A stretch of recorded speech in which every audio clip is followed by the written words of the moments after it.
Le Burkina Faso veut en finir avec le terrorisme et le mercenariat.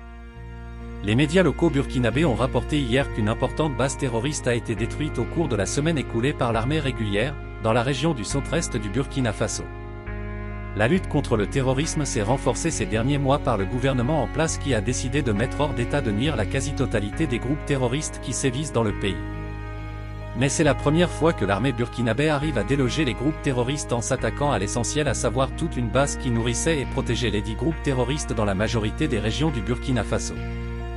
L'agence d'information du Burkina, AIB, a rapporté que l'armée burkinabé a expliqué que l'opération avait eu lieu le 5 mars, alors qu'un important groupe terroriste projetait de s'attaquer aux populations et aux forces de défense et de sécurité dans la localité de Ouelgemsifou de la région du centre-est. Les vecteurs aériens de l'armée ont frappé les terroristes avant que les soldats au sol n'engagent le combat contre les assaillants, a indiqué l'agence burkinabé.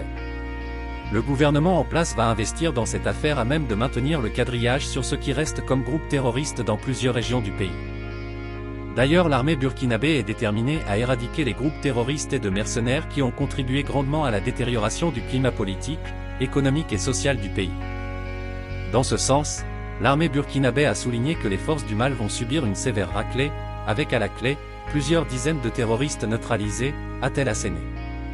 L'armée burkinabé a rappelé en outre que plusieurs camions et citernes volés il y a quelques années, des centaines de fûts d'essence pleins, des armes, des vivres et d'autres matériels tels les radiocommandes ont été récupérés, a affirmé le communiqué de l'armée burkinabé. Le Burkina Faso fait face surtout à l'ancienne puissance coloniale qui fait toujours dans les manœuvres déloyales afin de saborder le nouveau processus politique qui s'est déclenché après le dernier coup d'État mené par le capitaine Ibrahim Traoré, président de la transition du Burkina Faso.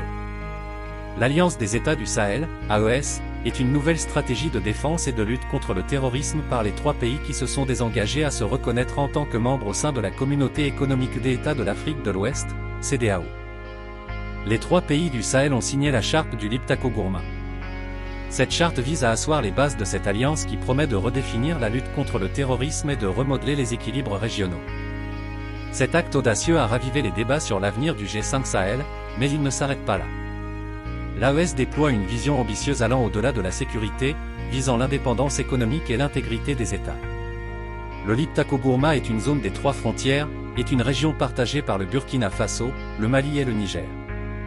En raison de ses richesses en ressources naturelles telles que l'or, le diamant, l'uranium, le manganèse, le gaz, le pétrole, les terres rares etc., cette région est le théâtre d'attaques terroristes récurrentes depuis plus d'une décennie, expliquent les spécialistes de la question sécuritaire dans les pays du Sahel.